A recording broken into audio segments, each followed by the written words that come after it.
ศีลกับญาติกับโยมเพื่อนำไปปฏิบัติมันอาจจะบกพร่องการคงลายเล่นด่างพร้อยนะไปเป็นบางครั้งบางคราวการให้ศีลนั้นก็เหมือนกันว่าการเตือนสติไปได้เตือนสติคนที่ได้ยินได้ฟังข้อนี้เอาพลาดไปละล่วงเกินไปละ จะได้ปฏิบัติถูกต้องต่อไปไว้พระว่าพร้อมกันญาติโยมเน้ออะระหังสัมมาสัมพุทโธภควาพระผู้มีพระภาคเจ้าเป็นพระอรหันต์ดับเพลิงกิเลสเพลิงทุกข์สิ้นเชิงตรัสรู้ชอบได้โดยพระองค์เองพุทธังภวันตังอภิวาเทมิข้าพเจ้าอภิวาทพระผู้มีพระภาคเจ้าผู้รู้ผู้ตื่นผู้เบิกบานกราบพระพุทธสวากขาโตภควตาธัมโมพระธรรมเป็นธรรมที่พระผู้มีพระภาคเจ้าปฏิบัติดีแล้วธัมมังนัมมัสสามิข้าพเจ้านมัสการพระธรรมกราบพระธรรมสุปฏิปันโนภควโตสาวกสังโฆพระสงฆ์สาวกของพระผู้มีพระภาคเจ้าปฏิบัติดีแล้วสังฆังธัมมามิข้าพเจ้านอบน้อมพระสงฆ์กราบพระสงฆ์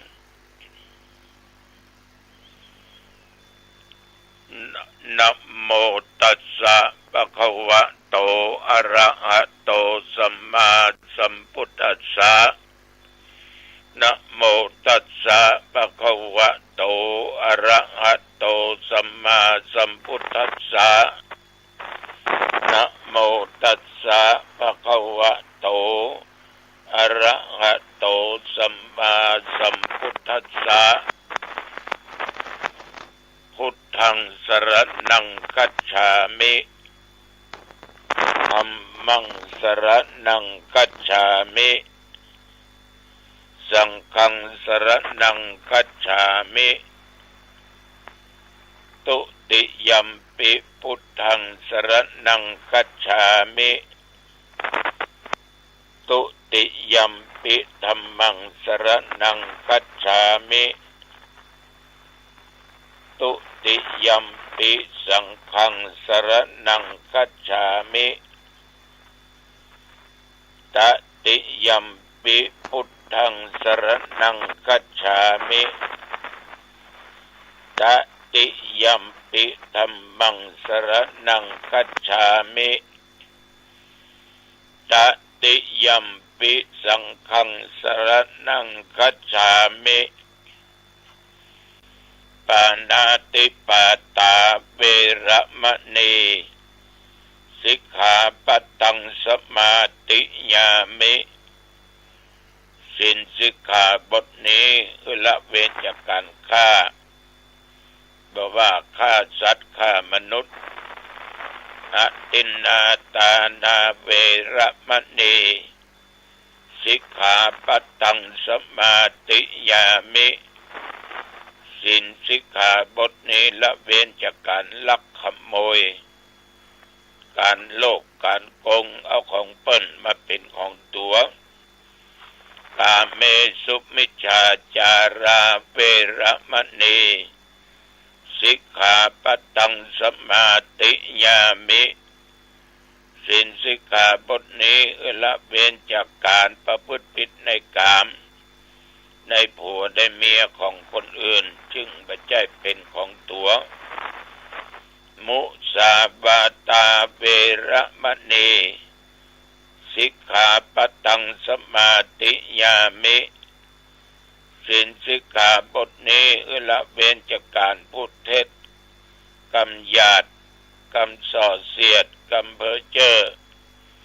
สุราเมรยะมัจจปมาทฐานาเวระมณีสิกขาปัตตังสมาธิยามิศีลสิกขาบทนี้ละเว้นการดื่มของมึนเมาสิ่งเสพติดมีสุราเมลัยฟินกัญชาเฮโรอีนยาบ้ายามาเป็นต้นอิมานิปัญจสิกขาปทานิสีเลนะสุขติงยันติจะถึงความสุขได้ก็เพราะศีลสีเลนะโภคสัมปทาจะมีโภคทรัพย์สมบัติได้ก็เพราะศีลสีเลนะนิพุติงยันติตัสสมาสีลังวิโสทะเยคุณจะถึงนิพพานได้ก็เพราะศีลต้องใจสติสัมปชัญญะพิจารณาถึงความบริสุทธิ์ของศีลของตัวเองเมื่อหันว่าข้อใดบกพร่องดังพร้อยก็ให้รีบแก้ไขในข้อนั้นไม่ใช่แก้ตัวญาติโยมท่านทั้งหลายต่อไปเอามาสวดบทพุทธคุณธรรมคุณสังฆคุณอิติปิโสภะคะวะอะระหังสัมมาสัมพุทโธวิชชาจรณะสัมปันโนสุขโตโลกวิทูอนุตตโรปุริสธัมมสารถิสัทธาเทวมนุษย์สันังพุทโธภควาติยันตุนิมิตตังอวมังคลัญจาโยจามนาโพสกุณัสสะโธปะปักขะโหตุสุปินังกันตัง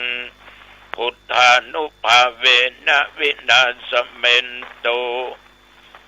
สวากขาโตภควตาธัมโม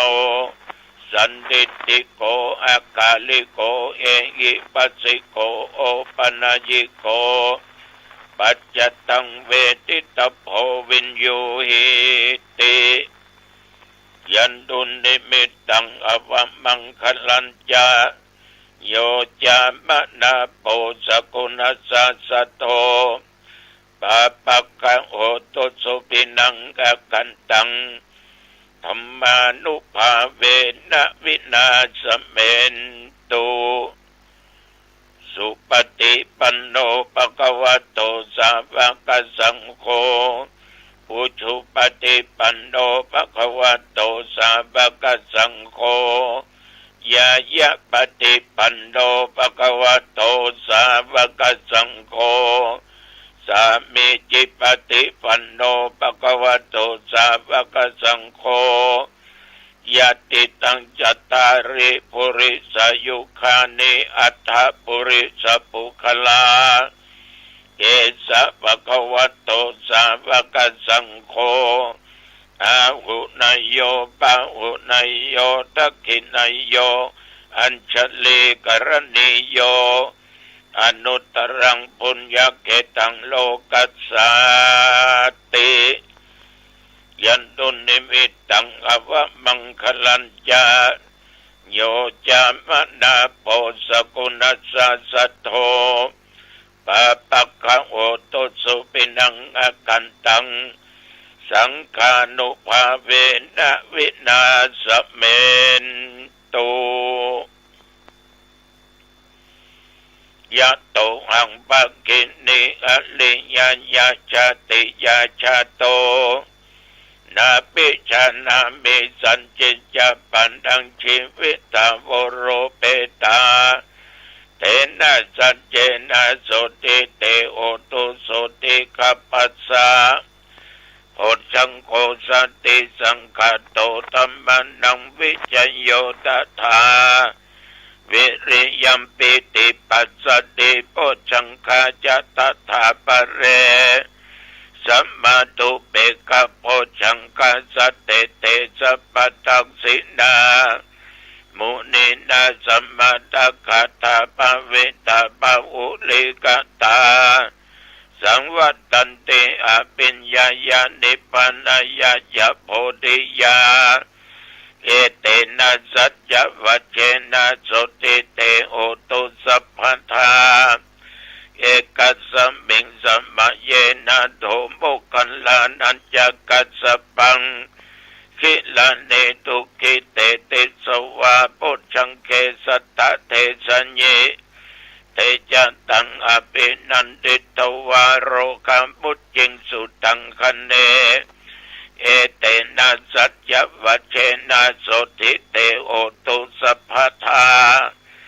เอกทาตัมปราชาปิเขลัญเยนะปิปิริโตจุนดาเตเรนะตัญเยวะปันนาเปตวานัสสะทรังสัมโมทิตวาจะอาปาตาตัมมาวุฒาสิธานะโส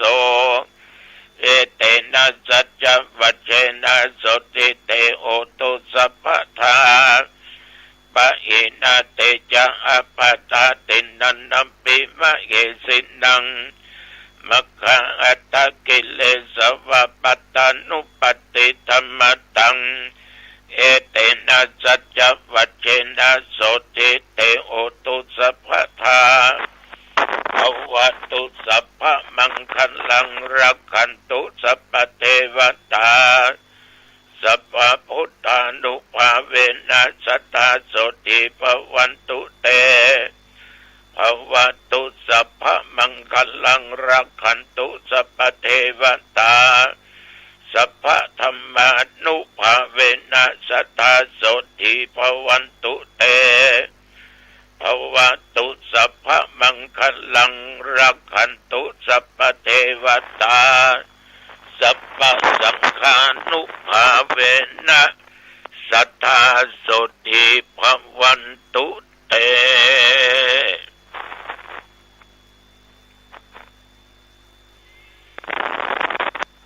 โดยบทพุทธานุภาพธรรมานุภาพสังฆานุภาพแห่งพระพุทธธรรมประสงค์บทสาธยายมนต์อันศักดิ์สิทธิ์อานิสงส์การรักษาศีลโดยจิตอันตั้งมั่นอาตมภาพขอปัญจกปัญจัยแก่บรรดาญาติโยมศรัทธาสาธุชนท่านผู้ฟังทุกเพศทุกวัยถึงเท่าแก่ตรงกำใจยิ่งและแม้แต่ตนข้าพเจ้าแม่นว่าระยะนี้ตะลงโลกาเปียติโรคร้ายโรคนักแต่ในกายนอกกายก็ขอบุญแห่งพระศรีรัตนตรัย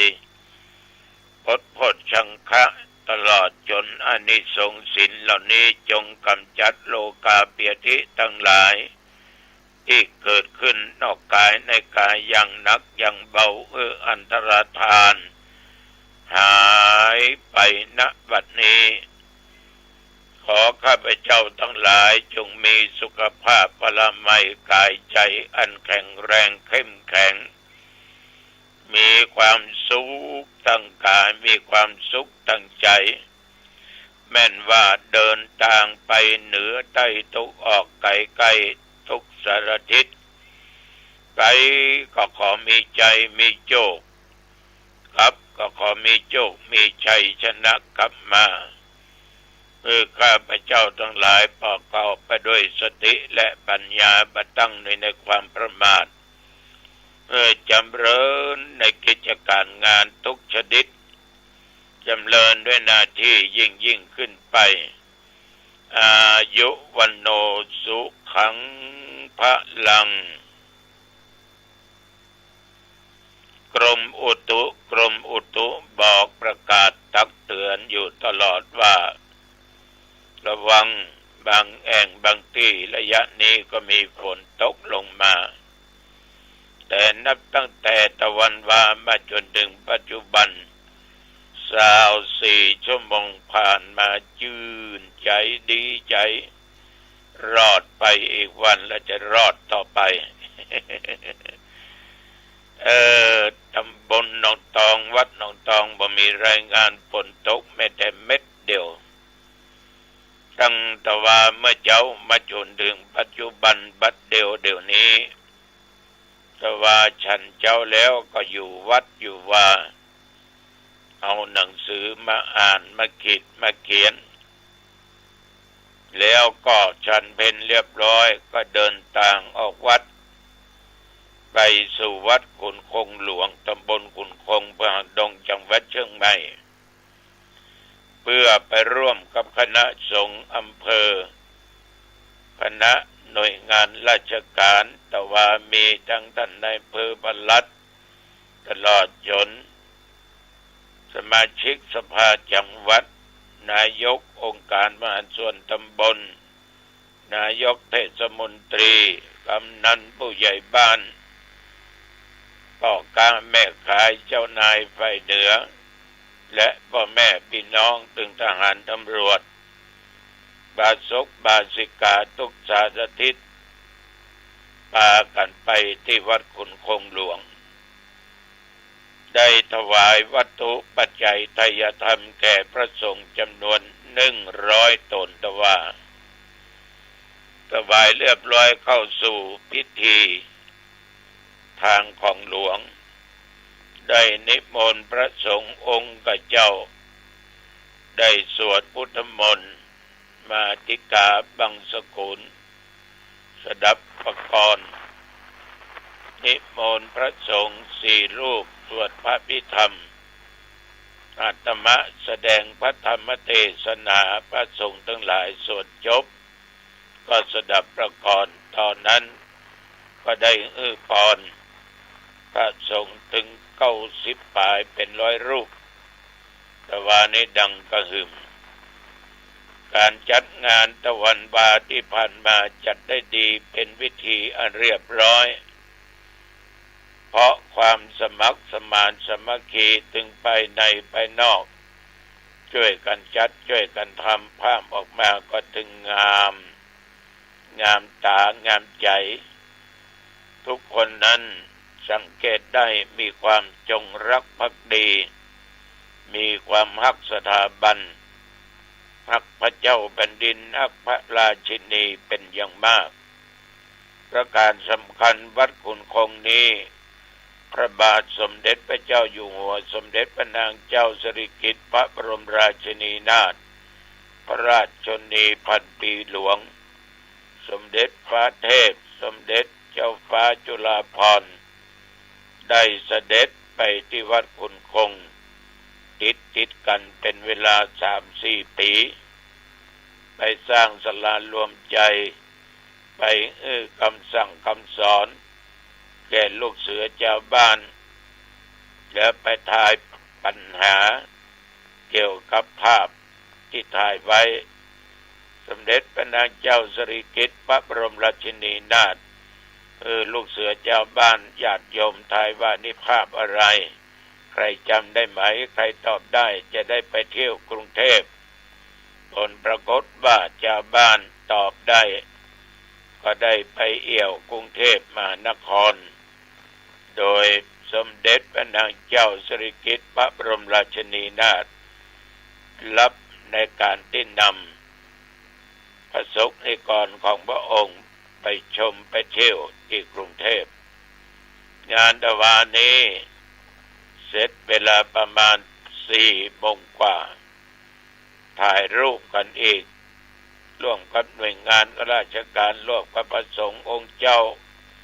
แต่ว่ามีแขกมาจากฮ่องกงเกาหลีประเทศจีนก็มาร่วมอ่านแล้วก็ดีอกดีใจที่ได้ทำสิ่งดีๆแสดงออกซึ่งความจงรักภักดีกตัญญูกตเวทิตาต่อสถาบันของชาติถึงเวลาอาตมาก็กลับมาวัดแล้วก็มาพักผ่อนจนถึงปัจจุบันประเดี๋ยวนี้วันพวกนี้เพิ่นจะกระทำบุญเนิดทอดพระป่า ของสถานีวิทยุคลื่น96แล้วก็ตอนบ่ายก็จะมีงานกระทำบุญ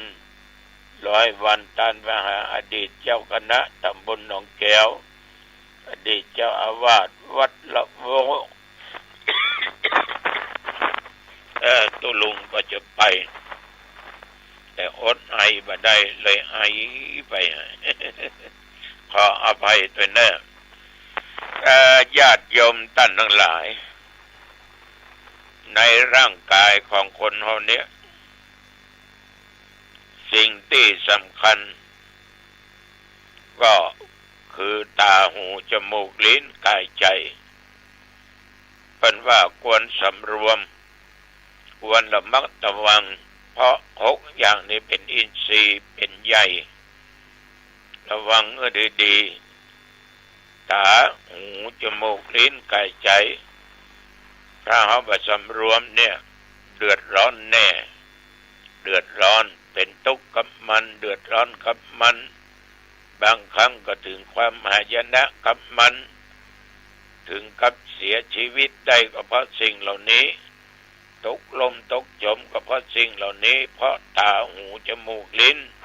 กายใจเนี่ยถ้าเอามาสำรวมนะญาติโยมบระมัดระวังเม้นมันเป็นประตูตึงดีตึงหายนะตากู้กับรูปหูกู้กับเสียงหูดังกู้กับกลิ่นลิ้นกู้กับรส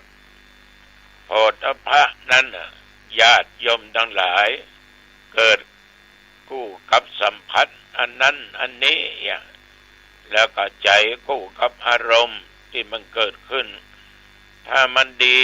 นะมันไปหันดีได้ฟังดีดมกลิ่นดีอย่างดีอันนั้นก็อาจจะเกิดว่ามีความสุขมีความสุขสมปรารถนา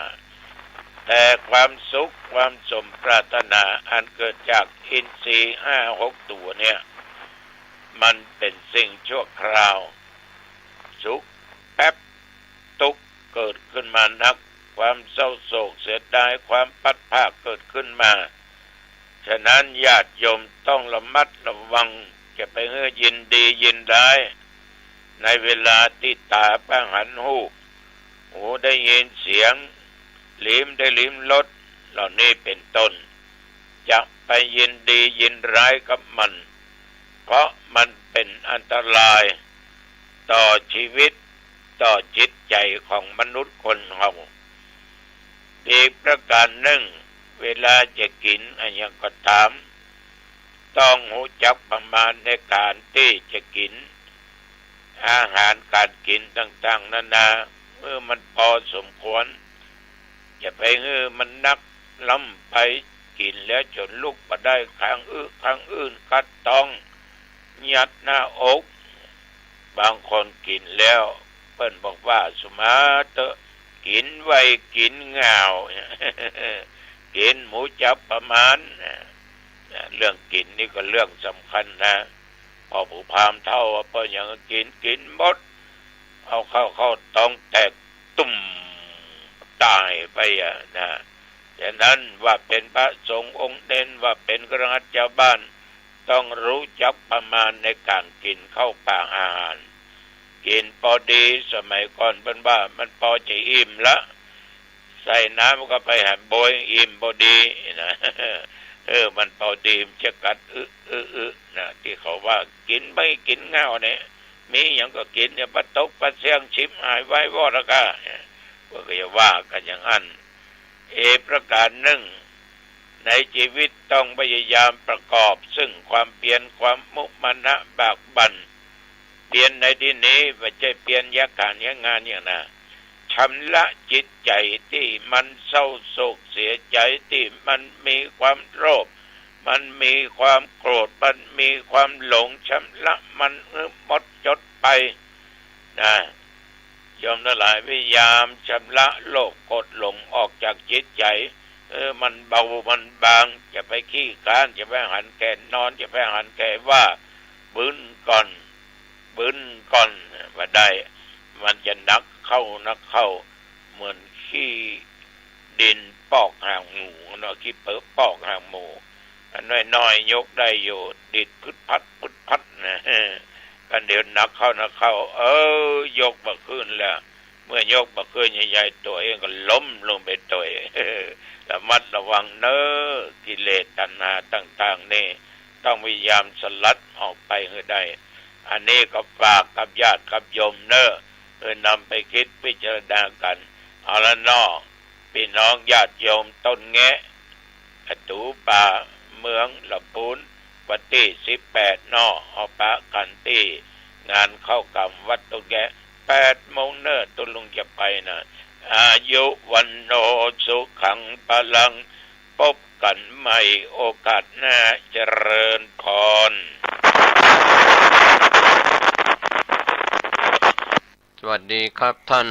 ผู้ฟังที่เคารพการแบ่งปันความคิดดีๆวันนี้ผมกาเศรษฐ์เพชรสำริดวิทยากรก็จะนำเล่าเรื่องของ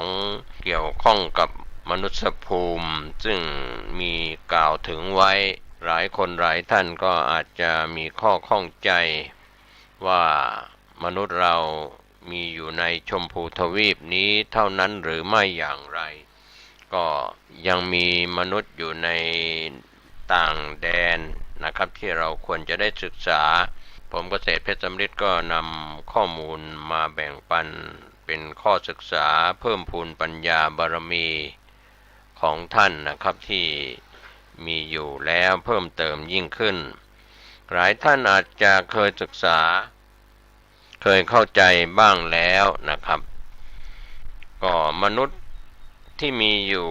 ในมนุษยภูมิก็มีอยู่4ทวีปด้วยกันก็เป็นหลักฐานที่ปรากฏอยู่ในคัมภีร์ทางพระพุทธศาสนาเป็นที่น่าเชื่อถือแล้วก็ศึกษาในภูมิจตุกะก็ดีก็มีการกล่าวถึงมนุษย์ที่อยู่ในทวีปต่างๆโดยเฉพาะที่เป็นมนุษยภูมินั้นมีอยู่4ทวีปก็มีชมพูทวีปคือมนุษย์ที่อยู่ในโลกนี้100 กว่าประเทศส่วนที่เหลืออีก3ทวีปนั้นก็ปรากฏที่เราได้ศึกษากันก็เป็นมนุษย์ชาวอุตรกุรุทวีปมนุษย์ชาวปุพาวิเทหทวีปมนุษย์ชาวอมระโคยานทวีปส่วนโลกของเราที่อยู่ในโลกใบนี้ปัจจุบันนี้ก็คือชมพูทวีปเป็นมนุษย์ชมพูทวีปคำว่าทวีปตามหลักคำสอนในทางพระพุทธศาสนานั้นก็ไม่ได้มุ่งหมายถึงทวีปอเมริกาทวีปยุโรปหรือทวีปเอเชียตามที่เราเข้าใจกันในปัจจุบันแต่คำว่าทวีปนั้นก็เป็นหลักฐานที่กล่าวถึง4ทวีปดังกล่าวมีชมพูทวีปอุตรกุรุทวีปปุพวิเทหทวีปอมระโคยานทวีปครับในส่วนที่เราจะพูดอาจจะมองไปว่ามนุษย์ต่างแดนหรือว่ามนุษย์ต่างดาวตามหลักทางพระพุทธศาสนานั้นก็ขอให้ท่านผู้ฟังผู้มีปัญญาบารมีอยู่แล้วใช้วิจารณญาณคิดพิจารณาว่ามนุษย์ที่อาศัยอยู่นอกชมพูทวีปคือโลกของเราใบนี้มนุษย์ที่อาศัยอยู่ในอุตรกุรุทวีปปุพวิเทหทวีปมระโคยานหรืออัปรโคยานทวีป3ทวีปนั้นเราสามารถเรียกสั้นๆตามหลักวิทยาศาสตร์และหลักดาราศาสตร์ว่ามนุษย์ต่างดาวก็ไม่น่าจะผิดเพี้ยนไปคืออยู่ต่างแดนต่างดาวเพียงแต่รูปร่างลักษณะหรือที่อยู่อาศัยของมนุษย์ต่างแดนต่างดาวตามหลักทางพระพุทธศาสนานั้นอาจจะมีความแตกต่างจากความเชื่อและหลักการทางวิทยาศาสตร์ดาราศาสตร์ก็มีคนถามเข้ามาว่ามนุษย์ต่างดาวมนุษย์ต่างแดนมีอยู่จริงหรือไม่ก็หลายท่านก็อาจจะตอบไปตามหลักทางพระพุทธศาสนาอาจจะเป็นวิชาการที่มีการบันทึกไว้ในตำรับตำรามีอยู่จริงแล้วมีอยู่จริงนั้นเป็นหลักการที่เป็นความเชื่ออย่างนั้น ก็การศึกษาหรือการเรียนรู้ลักษณะต่างๆของมนุษย์ต่างแดนต่างดาวหรือมนุษย์ที่อยู่ในทวีปต่างๆก็เป็นเรื่องราวที่ชวนให้คิดว่ามนุษย์ของเรานั้นที่เราเรียกว่าภูมิของมนุษย์นั้นมันมีสี่ภูมิหรือว่าสี่ทวีปภูมิเดียวแต่มีสี่ทวีปที่เรียกว่ามนุษยภูมิก็อยู่บนพื้นดินที่เรียกว่าทวีปใหญ่ลอยอยู่กลางอากาศในระดับเดียวกับไหล่เขาพระสุเมรุหรือว่าเขาจักรวาลเขาสิเนรุตั้งอยู่ในทิศทั้งสี่ของเขาสิเนรุซึ่งเป็นจักรวาลแกนกลางของจักรวาลในกามภพนี้ผืนแผ่นดินใหญ่ที่ลอยอยู่ในทิศทั้งสี่นั้นตามที่เราศึกษาทางวิชาการเรื่องของภูมิจตุกะหรือว่าสิ่งเหล่านั้นเป็นสิ่งแวดล้อมของทวีปน้อยใหญ่เป็นบริวารอีกทวีปมีบริวารน้อยใหญ่ทวีปละ500รวมทวีปน้อยอีกก็มี 2,000 ทวีปนะครับก็เป็นส่วนที่เราค่อยศึกษาทำความเข้าใจการฟังเรื่องนี้แบ่งปันให้ท่านคิดพิจารณานั้นจะก่อเกิดประโยชน์หรือไม่ก็ใช้วิจารณญาณภูมิปัญญาของท่านว่ามนุษย์ต่างดาวมนุษย์ต่างแดนตามหลักพระพุทธศาสนานั้นก็หมายถึงมนุษย์ที่อยู่อาศัยนอกชมพูทวีปซึ่งชมพูทวีปนั้นเป็นหนึ่งในสี่ทวีปของมนุษย์ภูมิก็ทวีปใหญ่พื้นแผ่นดินทั้งสี่ทิศนั้นมีชื่อที่เราศึกษากันข้อแรกนั้นก็คืออุตรกุรุทวีปตั้งอยู่ทางทิศเหนือของเขาสิเนรุซึ่งเป็นจักรวาลในพิภพนี้ส่วนข้อที่สองนั้นปุพพวิเทหทวีปตั้งอยู่ทางทิศตะวันออกของเขาสิเนรุข้อที่สามมนุษย์อัประหรืออมละโคยานทวีปตั้งอยู่ทางทิศตะวันตกของเขาสิเนรุข้อที่สี่นั้นก็คือชมพูทวีปตั้งอยู่ทางทิศใต้ของเขาสิเนรุชาวโลกส่วนใหญ่ทั้งในอดีตและในปัจจุบันนี้ก็ค่อยเริ่มศึกษาในทางพระพุทธศาสนาก็จะมีความเข้าใจว่ามนุษย์นั้นมีอยู่โดยเฉพาะโลกที่เราอาศัยอยู่ในปัจจุบันเท่านั้นมีความเข้าใจอย่างนั้นแต่หากได้ศึกษาคำสอนในทางพระพุทธศาสนาแล้วก็จะพบว่าโลกมนุษย์นั้นมีอยู่ถึงสี่ทวีปด้วยกันแต่เราไม่สามารถไปถึงได้เพราะอยู่ไกลกันมากอีกทั้งยังมีความละเอียดประณีตมากกว่าโลกที่เราอยู่นี้จึงทำให้มองไม่เห็นด้วยตาเนื้อต้องอาศัยทิพจักขุตาทิพย์ดังเคยมีเรื่องกล่าวมาแล้วว่าโลกที่เราอาศัยอยู่นี้เรียกว่าชมพูทวีปลักษณะของมนุษย์ในทวีปทั้งสี่ที่พาท่านคิดแบ่งปันให้ท่านได้คิดได้พิจารณากันวันนี้สี่ทวีปนั้นอุตรกุรุทวีปนั้นภูมิประเทศและสังคมอุตรกุรุทวีปมีขนาดพื้นที่ประมาณ 8,000 โยชน์ตั้งอยู่ทางทิศเหนือของเขาสิเนรุซึ่งอยู่ในทิศเดียวกันกับเท้ามหาราชที่ชื่อว่ากุเวนหรือว่าเวสสุวรรณเป็นผู้ปกครองเทพชั้นจาตุมมหาราชด้านทิศนี้แสงจากเขาสิเนรุด้านนี้เกิดจากแสงรัตนสีทองส่องมาทางทวีปนี้ก็มีต้นกัลปพฤกษ์เป็นไม้ประจำทวีปวัดรอบลำต้นได้15 โยชน์มีกิ่งแล้วก็ลำต้นยาวขนาด50 โยชน์วัดส่วนสูงทั้งหมดได้100 โยชน์วัดกิ่งที่แผ่ไปรอบด้านกว้างได้100 โยชน์เหมือนกันเป็นไม้ยืนต้นเวลาออกดอกใบจะร่วงเกือบหมดจะออกดอกตามกิ่งจนเต็ม แต่สมัยนั้นดอกใหญ่มากพวกมนุษย์ในทวีปนี้ก็สามารถอธิษฐานขอเสื้อขอผ้าขอเครื่องประดับได้จากต้นไม้นี้จะออกมาจากดอกไม้ซึ่งจะได้ตามกำลังของบุญกุศลที่ตนเคยสร้างไว้อากาศของทวีปนี้ดีมากตามหลักตำราทางพระพุทธศาสนาก็ถือว่าอากาศดีมากไม่มีมลภาวะที่เป็นพิษน้ำใสสะอาดบริสุทธิ์ภูมิประเทศสะอาดไร้สิ่งสกปรกไม่มีกลิ่นเหม็นไม่มีสัตว์ร้ายสัตว์มีพิษมีผลไม้หลากหลายชนิดผลใหญ่รสชาติดีมากไม่มีพืชหนามพืชที่เป็นพิษก็เต็มไปด้วยไม้ดอกสีสันสะดุดตาน่ามองไม่รู้เบื่อและไม้หอมนานาชนิดคนก็ตามก็ไม่คนที่อยู่อาศัยกันมนุษย์ที่อยู่อาศัยกันทั้งคนและสัตว์ไม่มีการวิวาททะเลาะเบาะแว้งเบียดเบียนกันมีตัณหาน้อยไม่มักมากในกามรูปลักษณ์ของมนุษย์ที่อาศัยอยู่ในทวีปนี้ใบหน้ารูปทรงสี่เหลี่ยมร่างกายไม่พิการไม่มีโรคหรือว่าเจ็บป่วย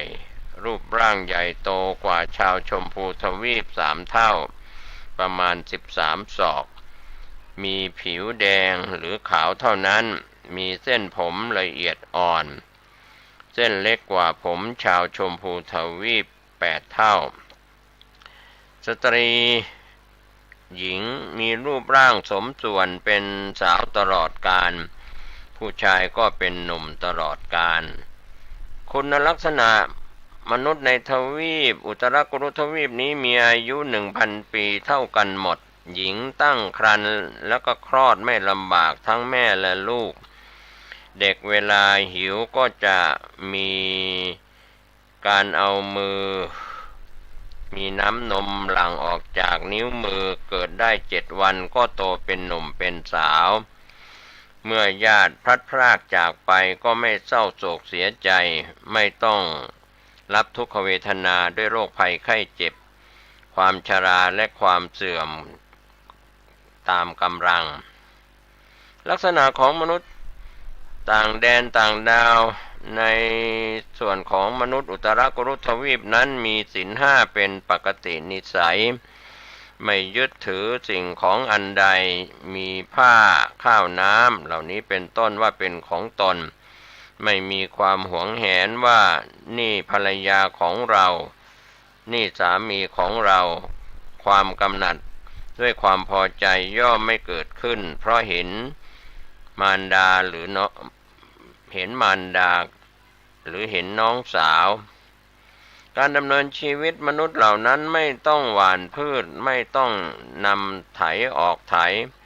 หมู่มนุษย์เหล่านั้นบริโภคข้าวสาลีอันผลิตผลในที่ไม่ต้องไถข้าวสาลีนั้นไม่มีรำไม่มีแกลบบริสุทธิ์มีกลิ่นหอมเป็นเมล็ดข้าวสารเลยทีเดียวเมื่อนำเอาข้าวสารไปเกลี่ยลงในหม้อแล้วหุงแล้วนำไปตั้งบนเตาอันปราศจากควันและเถ้าเตานั้นได้แก่หินที่ชื่อว่าโชติกะปาสานะที่ชนชาวอุตรกุรุทวีปทั้งหลายวางหิน3 ก้อนแล้วก็ยกหม้อขึ้นตั้งบนแผ่นหินไฟก็เกิดขึ้นจากแผ่นหินนั้นทันทีโดยไม่มีควันเมื่อข้าวสุกแล้วไฟก็จะดับเองเป็นสัญญาณให้รู้ว่าข้าวสุกแล้วก็เหมือนหม้อไฟฟ้าในปัจจุบันของโลกมนุษย์ชาวชมพูทวีปเราชาวอุตรกุรุทวีปมนุษย์พวกนี้บริโภคข้าวจากหม้อไม่มีแกงหรือผัดอย่างอื่นเสริมเพราะบริบูรณ์ด้วยโอชารสครบถ้วนบริบูรณ์อยู่แล้วรสชาติของข้าวนั้นเป็นรสบำรุงใจของผู้บริโภคอย่างดีชนเหล่านั้นย่อมให้แก่ผู้ที่มาถึงนั้นทุกคนชื่อว่า จิตที่หวงแหนตณีทีเหนียวย่อมไม่มีแก่เขาเหล่านั้นแม้ตามประวัติศาสตร์นั้นพระพุทธเจ้าและพระปัจเจกพุทธเจ้าทรงมีฤทธิ์มากก็จะเสด็จไปเพื่อรับบิณฑบาตแม้แต่ฤาษีดาบสที่มีฤทธิ์ก็ชอบไปภิกขาจารที่ทวีปนี้อิทธิรัตนะนางแก้วของพระเจ้าจักรพรรดิหรือว่าของคนที่มีบุญทั้งหลายเช่นโชติกาเศรษฐีโดยมากก็นำมาจากอุตรากุรุทวีปนี้โดยการนำของเทวดาหรือมาได้เองด้วยบุญญานุภาพบ้างหากผู้มีบุญนั้นตายไปก่อนหรือออกบวชพวกเทวดาก็จะนำนางแก้วนั้นกลับไปยังอุตรากุรุทวีปตามเดิมก็มนุษย์เหล่านั้นจะนอนบนที่นอนอันประเสริฐที่มีอยู่ที่ปราสาทนั่งบนตังวอเหล่านี้เป็นต้นเที่ยวไปในอรรถกถาจารย์ได้กล่าวถึงว่าชาวอุตรากุรุทวีปนี้และชาวอะมระหรืออัปปราโคยานทวีปนอนบนแผ่นดินได้สบายไม่จำเป็นต้องมีบ้านเรือนก็ได้ก็เป็นสิ่งที่พื้นดินน่าจะนุ่มราบเรียบดีดุจปูด้วยพรมก็ถือว่าส่วนยุงเหลือบลิ้นไหลคงไม่มีด้วยเวลาที่มนุษย์ในทวีปนี้ตายไปพวกญาติก็จะนำเอาผ้าชื่อสิไวยกะห่อหุ้มคนตายแล้วทิ้งเสียก็จะมีนกหัสดีลิงทั้งหลายมีศีรษะเป็นช้างขนาดใหญ่กำหนดห่อคนตายว่าชิ้นเนื้อแล้วก็เฉี่ยวนำไปวางที่ยอดเขาหิมพานต์เปลื้องออกแล้วก็กินมนุษย์ในอุตรากุรุทวีปนี้นะครับท่านผู้ฟังมีการรักษาศีลห้าเป็นปกติเมื่อตายไปแล้วย่อมเกิดในเทวโลกอย่างแน่นอนแต่เวลาที่ตายจุติจากเทวโลกแล้วอาจจะไปเกิดในอบายภูมิทั้งสี่มีสัตว์นรกเปรตอสุรกายสัตว์เดรัจฉานก็ได้ถ้าใจมีความโลภความโกรธความหลงเกิดขึ้นก่อนตายการเกิดในทวีปเดิมหรือในทวีปอื่นใดหรือไปเกิดในภูมิใดภูมิหนึ่งตามอำนาจแห่งกรรมการกระทำดีหรือชั่วก็จะไม่ไปสู่อบายเพียงชั่วภพถัดไปจากที่กำลังเป็นมนุษย์อุตรากุรุทวีปเท่านั้นพระพุทธเจ้าได้ตรัสถึงลักษณะที่เด่นของชาวอุตรากุรุทวีปในฐานสูตรไว้ตอนหนึ่งว่าดูก่อนภิกษุทั้งหลายมนุษย์ทั้งหลายในอุตรากุรุทวีปประเสริฐกว่าเทวดาชั้นดาวดึงส์และพวกมนุษย์ชาวชมพูทวีปด้วยฐานะสามประการเป็นไฉนคือหนึ่งไม่มีทุกข์เพราะตัณหาในกามสองไม่มีความหวงแหนยึดถือในทรัพย์สมบัติบุตรภริยาสามีว่าเป็นของตนสามมีอายุแน่นอน 1,000 ปีก็ได้กล่าวถึงมนุษย์ต่างแดนต่างดาวในทัศนคติตามความเข้าใจต่างๆนานาของมนุษย์ทั่วไปมนุษย์ต่างแดนต่างดาวตามหลักทางพระพุทธศาสนาทำให้ท่านผู้มีปัญญาทราบว่าไม่ได้มีอยู่ที่โลกใบนี้เพียงใบเดียวที่มีมนุษย์อาศัยอยู่ในมนุษย์ต่างแดนในทวีปที่เหลือจากที่กล่าวแล้วก็จะเป็นหลังจากอุตรากุรุทวีปก็จะเป็นทวีปที่สองชื่อว่าปุพพวิเทหทวีปก็มีพื้นที่ขนาด 7,000 โยชน์ตั้งอยู่ทางทิศตะวันออกของเขาสิเนรุเป็นรัตนชาติสีเงินส่องรัศมีฉาบส่องมหาสมุทรทางทิศนี้จนเป็นสีเงินมีต้นซึกหรือว่าสีลีสกะต้นซึกนะครับเป็นไม้ประจำทวีปนี้ขนาดเท่ากับต้นกาณปพฤกษ์ของชาวอุตรากุรุทวีปมนุษย์ที่อาศัยอยู่ในทวีปนี้นะครับท่านผู้ฟังมีลักษณะใบหน้าตอนบนตัดโค้งมนลง ส่วนล่างคล้ายบาทร่างกายใหญ่สูงประมาณ9 ศอกเด็กแรกเกิดโตขนาดเท่ากับเด็ก5 เดือนนะครับก็เป็นข้อศึกษาเรื่องของมนุษย์ต่างดาวต่างแดนตามหลักทางพระพุทธศาสนามนุษย์ปุพพวิเทหทวีปนี้มีสีผิวหลากสีมีสีขาวสีดำสีผสมสีทองสีด่างมีอาหารที่อยู่อาศัยเครื่องนุ่งห่มเครื่องประดับคล้ายคนในชมพูทวีปโลกมนุษย์เราไม่มีการซื้อขายมีการรักษาศีลได้ดีกว่าแต่ไม่มีการบรรพชาอุปสมบทประพฤติพรหมจรรย์อายุของคนทวีปนี้ในปุพพวิเทหทวีป700 ปีเป็นอายุไขมีการเคร่งครัดปฏิบัติตามศีล 5ส่วนทวีปที่3อมระหรืออัปปะโคยานทวีปแล้วแต่จะเรียกนะครับอมระโคยานทวีปมีพื้นที่ 7,000 โยชน์ตั้งอยู่ทางทิศตะวันตกของเขาสิเนรุอันสำเร็จด้วยแก้วผลึกรัศมีแก้วผลึกนั้นจะเปล่งออกฉาบทาหลังมหาสมุทรด้านทิศนี้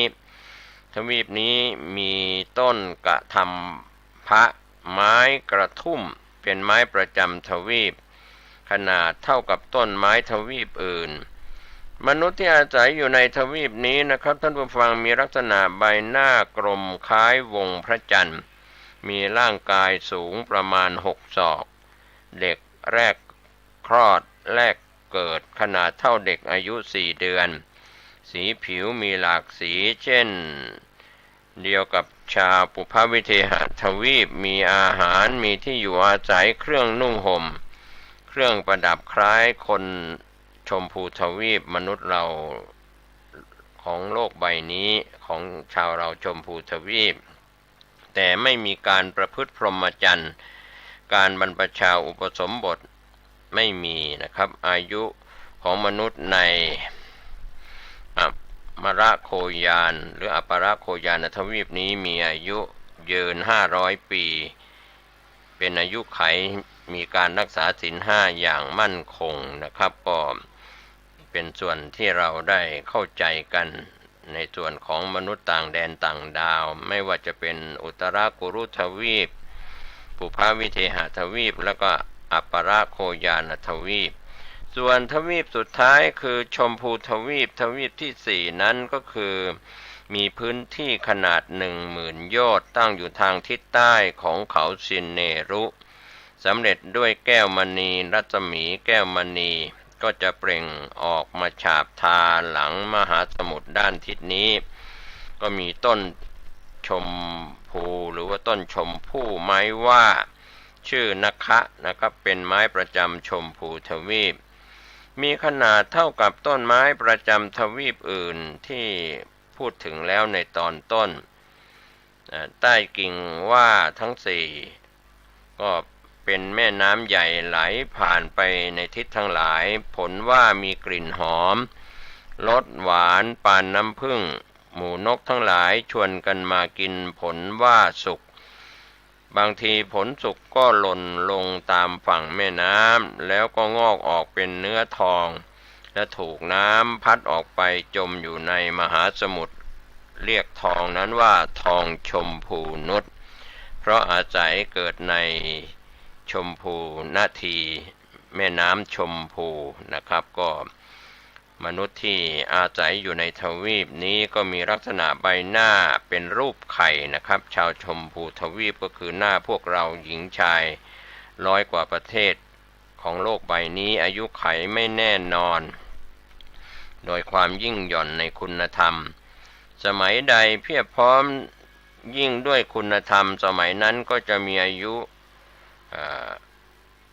ในส่วนของที่ยิ่งคือถ้าหย่อนในคุณธรรมไม่เอาศีลไม่เอาธรรมอายุก็จะลดน้อยถอยลงมาจนถึง10 ปีแล้วก็จะไขขึ้นอีกครั้งหนึ่งด้วยอำนาจของศีล 5หรือการรักษาในศีลมีธรรม พระผู้มีพระภาคเจ้าทรงแสดงคุณสมบัติของมนุษย์ชาวชมพูทวีปไว้3 ประการ ข้อแรกเป็นผู้กล้า ข้อที่2เป็นผู้มีสติ ข้อที่3เป็นผู้อยู่ประพฤติพรหมจรรย์อันยอดเยี่ยมคุณสมบัติข้อแรกนะครับข้อสำคัญในการที่จะทำให้อายุขัยของชาวชมพูทวีปพวกเราขึ้นลงไม่แน่นอนเพราะมนุษย์ชาวชมพูทวีปเป็นผู้กล้าหาญในการทำความดีในการทำความชั่วได้ถึงที่สุดถ้าทำความดีก็ทำกุศลไว้มากกุศลก็เจริญอายุขัยก็จะเจริญขึ้นถ้าทำความชั่วอกุศลมากอายุขัยก็จะลดลง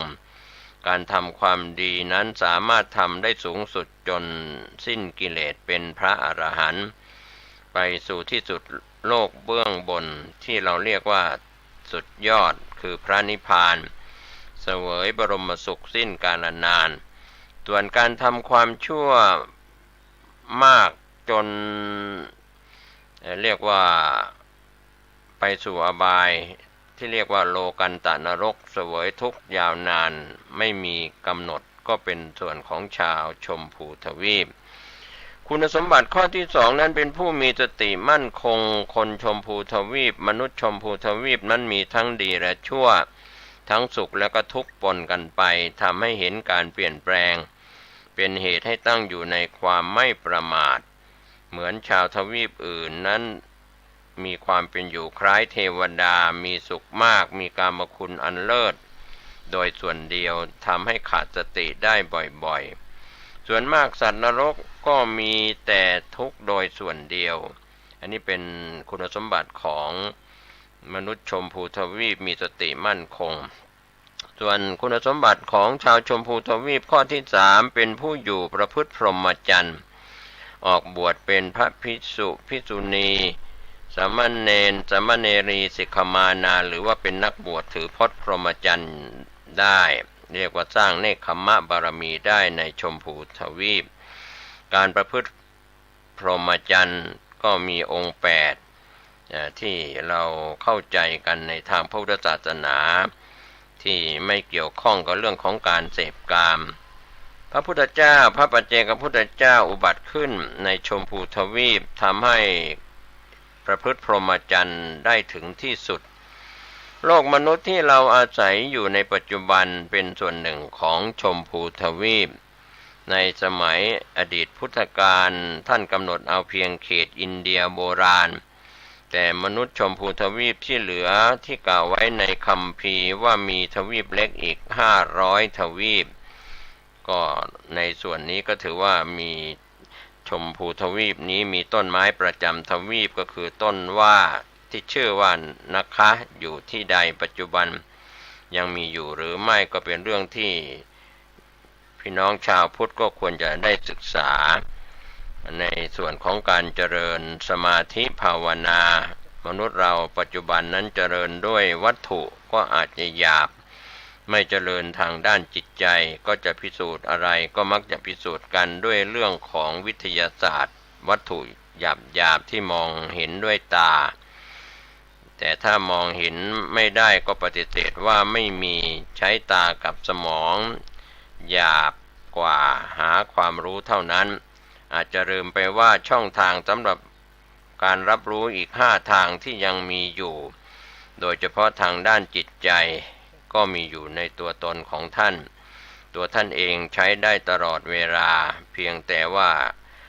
การฝึกฝนการเจริญสมาธิภาวนาจะมีมากน้อยเพียงใดแค่ไหนก็เป็นเครื่องมือที่จะพิสูจน์หาความรู้ได้ไม่จำกัดก็เป็นส่วนที่เราพูดถึงมนุษย์4ทวีปและก็มนุษย์ต่างแดนต่างดาวอีก3ทวีปที่เหลือก็เป็นข้อคิดพิจารณาให้ท่านผู้มีสติปัญญาได้ศึกษาก็เป็นเรื่องราวที่ควรแก่การคิดพิจารณาในมนุษยภูมิวันนี้ผมเกษตรเพชรสำริดผู้ดำเนินรายการแบ่งปันความคิดดีๆเรื่องของมนุษย์4ทวีปในจักรวาลของโลกใบนี้และก็โลกอื่นๆที่มีมนุษย์อาศัยอยู่ขอให้ท่านได้ศึกษาต่อไปโดยการเจริญส มาธิภาวนากรรมฐานท่านก็จะเข้าใจสิ่งต่างๆที่ยังไม่รู้ไม่เข้าใจได้มากยิ่งขึ้นทุกรูปทุกนามโดยทั่วหน้ากันสวัสดีครับท่านผู้ฟังที่เคารพในส่วนของการนำสารธรรมธรรมบรรยายจากพระอธิการบุญเป่งปิยธรรมโมเจ้าวาดวัดใหม่ห้วยทรายตำบลสุเทพอำเภอเมืองเชียงใหม่จังหวัดเชียงใหม่ท่านได้มีธรรมเมตตากล่าวธรรมบรรยายในรายการธรรมวันนี้ดังนี้ได้บ่รู้นายบ่รู้นายตกเหงาหัวเมียเราสมสู่ผู้มีลูกเต่าใสงามผัวอยู่ตามเสพสร้างตามตั้นบ่ออ้างจริงโจมอยู่เลียงโสมต่อหน้าเลียงโสมต่อเท่านะเป็นบ่อสุขเศร้าหัวใจปุกละผู้ใดลื่นล้วนลื่นร่วมลื่นล้วนนั้นอยู่มัวเมาเล่าสุขเศร้าการมัวเมาเป็นบาปเล่นจูจากผัวเมียกันตายเสียจัดนี้จักเข้าสู่ที่ไฟแดงบาปกรรมแต่งเลยไล่ไฟหุบมาเผาโตนตุกเลโลนตุกเลโลนหนักหน่วงหมากาบจองงาลี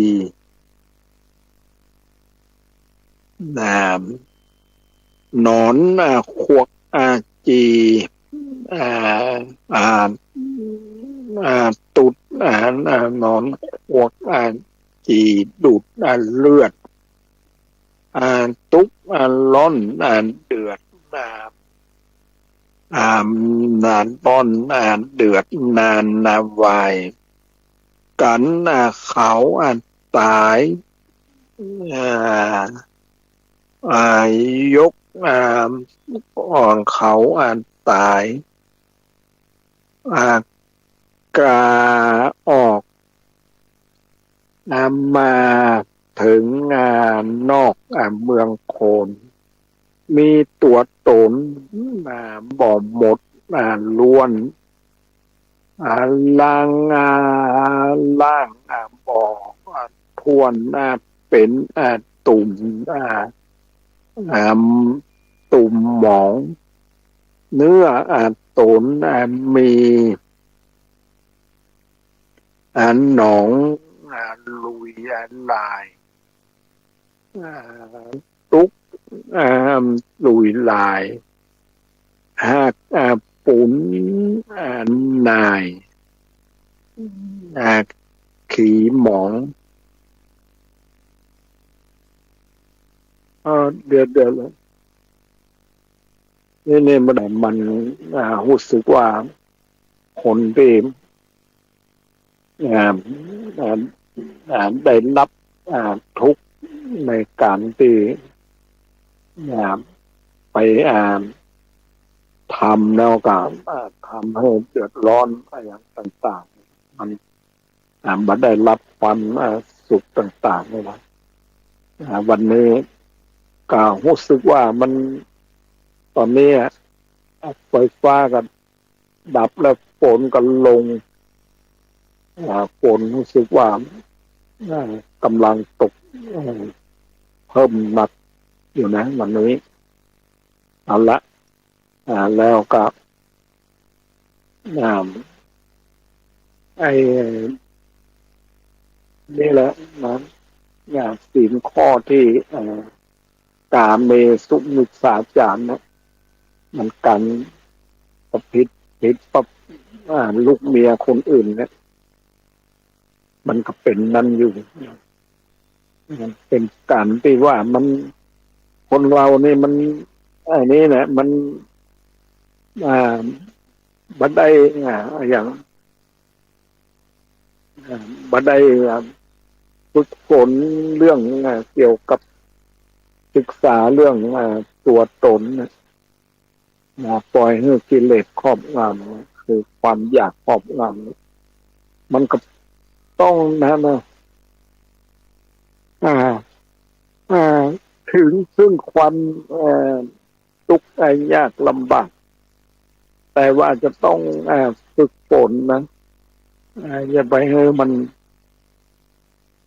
ครอบงำนะข้อกาเมสุมิจฉาจารพูดใดเนี่ยฝึกฝนเรื่องอันนี้นะความเป็นระเบียบคือการบอกไปเสพลูกเมียคนอื่นนั่นนะมันก็เป็นความนั้นดีความอยู่ในระเบียบเป็นในดีแต่ว่าอย่างไรก็เรื่องไอ้นี้บุคคลที่จะบัลลังก์เมิดในเรื่องนี้นะก็จะต้องศึกษาเรื่องความเรื่องตัวตนตัวตนจะไปให้มันความสวยความงามเข้าครอบงำในตัวตนแต่หันว่า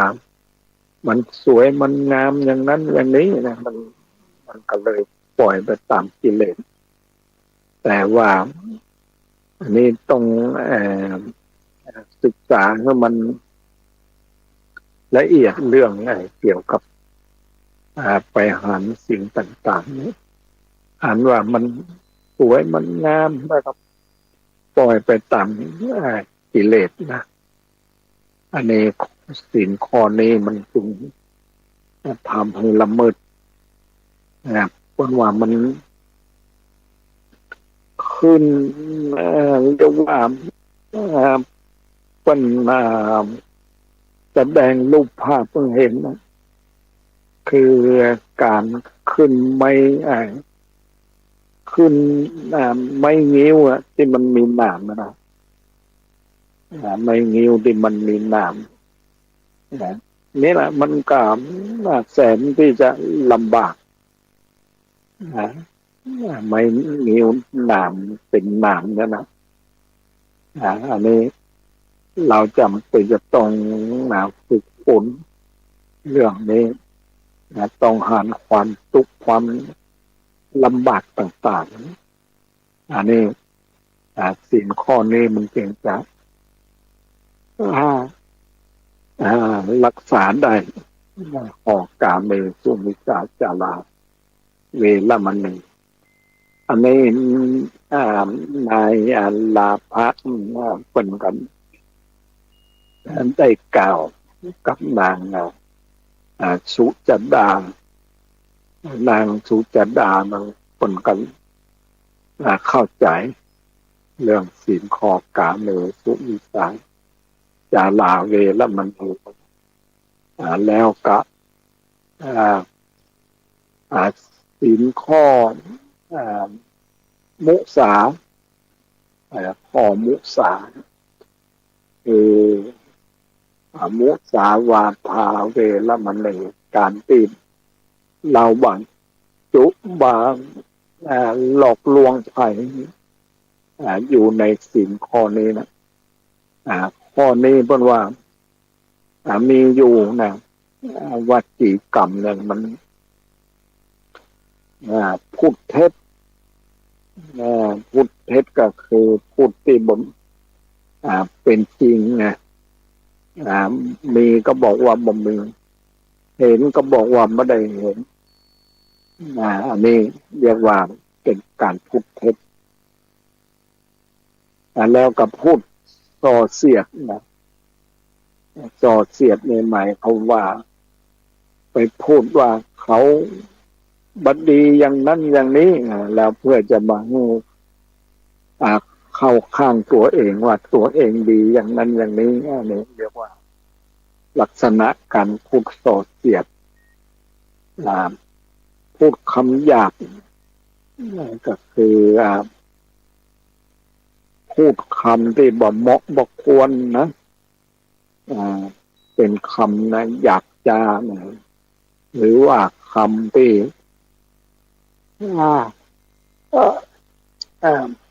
จาฟันนะแต่งเรียกว่าคำด่าเนี่ยนะคำด่าคำว่าอย่างต่างๆนั่นเรียกว่าจัดอยู่ในพูดคำหยาบพูดอาฆาตหนัดร้ายอย่างต่างๆนี่นะนี่แล้วก็ไอ้นี่เรียกว่าพูดคำหยาบพูดเพ้อเจ้อนะก็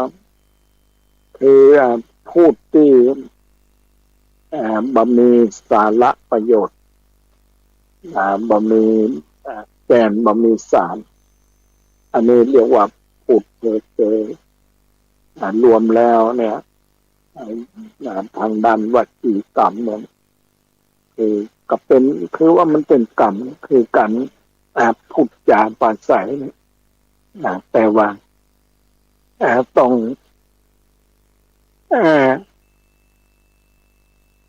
อยู่ในระเบียบอันดีนะอยู่ในระเบียบอันดีคือว่าการรักษาทวารปากของตัวเองนี่อันนี้ต้องระมัดระวังนะพอไอ้นี่ถ้าเราพูดเท็จพูดส่อเสียดพูดคำหยาบเนี่ยมันจะทำให้เรานั้นส่วนว่าปากมันบดีปากมันเหม็นนี่จะทำนะอธิบายไว้วันนี้ก็เดี๋ยวก่อนอันนี้นะก็จะได้เอาพอดีมีไฟฉายอันนั้นอยู่ไฟฉายเอามาทดแทนในการแสงไฟไฟหุบไม้เผาโตนตุกเลนลนหนักหน่วงหมากับจองงาลีหนอนพวกจีดูดเลือดตุกร้อนเดือดมีตุกร้อนเดือดนานนาวายกันเขาตายกาออกมาถึงนอกเมืองโคนมีตัวตนบ่มบดล้วนล่างบ่อควรเป็นตุ่มหมองเนื้อตูนมีหนองขีหมองกันวิปากจองจากนั้นมาเกิดจากจานเมืองนาโคม มีองค์กะตนบทเต็มแก่มีจุแห่งในตนอ่าที่บอกฝันสายอุดมอ่ากู้ซอยก็ล่างแม่นกองธรรมและเดวสาธุติสุจันดาภิอัลลัมมาเมื่อนานนางสุจันดาโสมนัสสาโสมนาต้องตื่นจริงย้อนเห็นขึ้นใส่เก่านางผู้เข่าวันนาตาว่าดูลานากะมาดูลาพระกุมารเจ้าแก้ปัญหานองดาวถูกแม่นข้าน้อยแก่นกินดีเต้าว่ายังมีดอกจุ๋มสีควรสีหอมปนตีเซงสาขอเจ้ามันนาว่าบอกจ๋าแก่สุชันดาไปเก่าบัดนี้ข้าน้องข้าน้องอันนี้อยู่ท่ากองจมและปีเอ๋ยมุสาวาตาสุศีละวันโตส่วนเจ้ากุมารรอ